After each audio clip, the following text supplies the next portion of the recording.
Hello there. My name is Vince. Welcome to Beer Quest.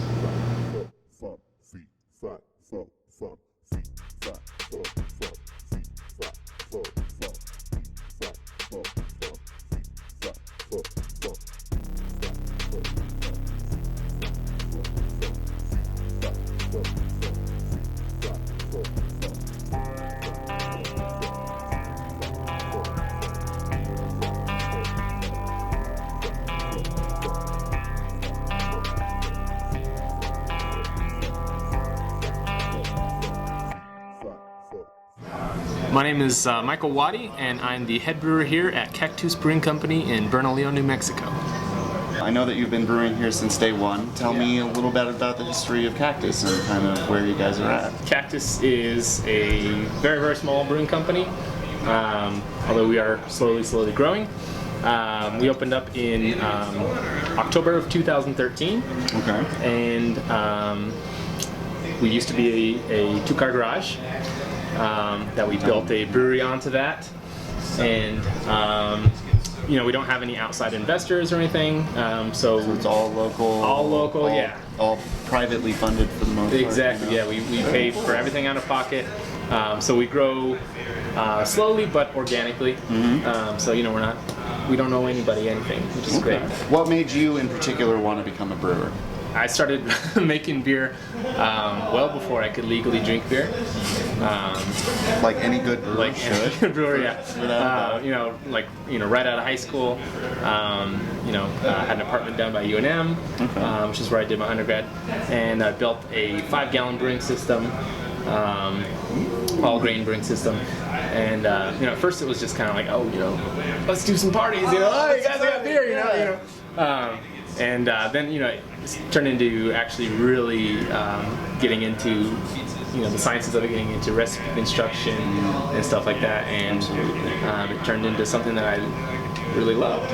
So what is your least favorite and your favorite beer to brew?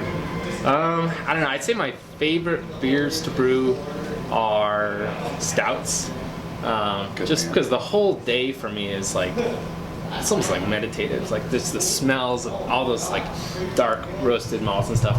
I just love that. Yeah. Well, and stouts in particular are probably the most dynamic in terms of flavor profile and kind of like being primed to a connoisseur's palate in that regard. Like you're looking for different things, and you get all of those rich malts and all of those kind of like variation on flavor profiles from the stouts in particular.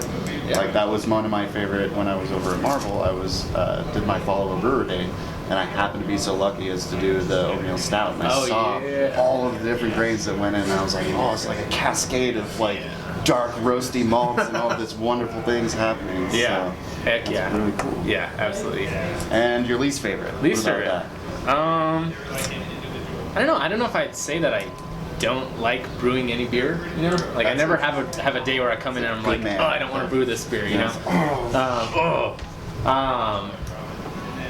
How about instead of your least favorite, what's the most difficult in your opinion to brew and to do accurately and well? I'd say Helles Lager. Okay. That's our most difficult one to do. Why in particular is it so difficult? Well, it's one of the longer brew days, because we have like multi-step mash. We have like 5 steps in the step mash. So just the day without anything going wrong is just already a long day. And then it's just everything's got to be on point. There's nothing tied behind in this beer. Like it's oh, absolutely. It's very little hop profile. It's got 14 IBUs. Very little hop character. So if something goes wrong, you're gonna taste it without a doubt. Yeah. That's probably the most difficult one to do. Is from mashing all the way through kegging. It's like we gotta keep an eye on this thing. Well, yeah, and especially with some of the more I wouldn't say simple brews, but more classic styles, especially the lighter beers, you have to have that kind of specific flavor. Otherwise, people are going to be like, "Oh, what the hell is this?" Like, like, nope, this is not. Yeah. So, if you wouldn't mind, just tell us like a very general, very brief about your beer system. We have an all-in-one brewing system made by a German company called Speidel. It's technically supposed to be about a 2-barrel system, but I'm actually able to push it to 3 barrels. Okay. So, I mean, still pretty darn small. Yeah, absolutely. You know, but at the same time, it's still really effective for the amount of. yeah, it works. It works for us. I mean, it was a little hard when we had 2 places. Okay. Yeah. You know, splitting the batches up. You know, sending beer up there with this little system. It was a little difficult for us to do that. That's kind of when we were looking into expanding our system and stuff. Yeah, absolutely. But we were able to do it, you know. It's just, of course. you know, Yeah, you got to know, make it happen. you got to make it happen, That is the way of exactly. the world. Yeah, so we have 6 fermenters, and they're all, you know, temperature controlled. We have a glycol chiller. So, do you have any upcoming summer releases that you might let us know? Yeah, so we do a couple summer seasonals. One of them is our basil lager, which people go crazy for. They lose their minds over it. And it's exactly what it sounds like. It's just, you know, a nice clean lager with some basil. Wow, man, that sounds fantastic. Yeah, and it's like super refreshing. Literally, people will just come in and take growlers of it just to cook with. Like they'll come in. That's perfect. Yeah, I imagine that would be great for like brats or like doing any kind of steak marinades or anything like that. That's awesome, man. Yeah, people love that. So that's one of our summer seasonals. We'll also do like a cucumber cream ale, Okay. which is fun. Yeah, take about okay. I don't know 40 pounds of cucumbers. You know.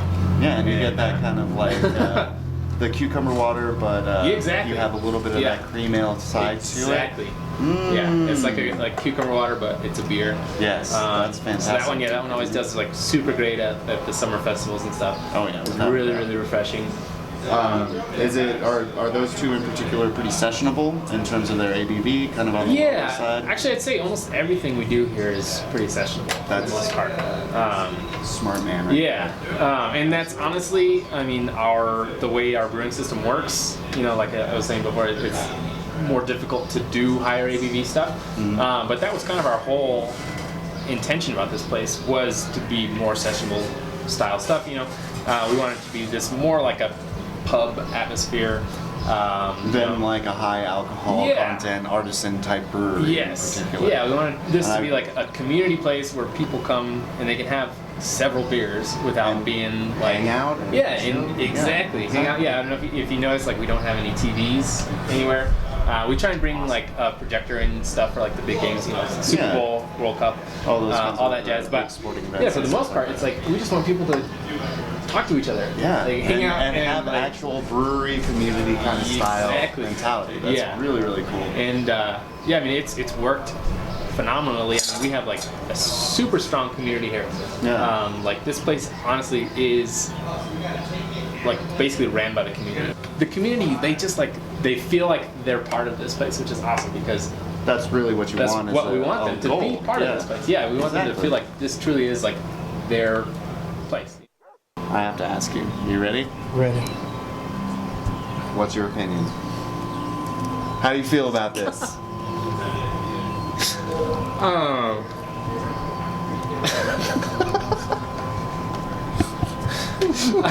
Highly uncomfortable.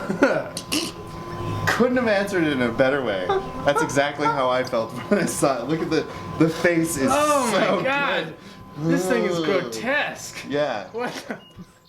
If you're not drinking Cactus Brewing beer, then F you.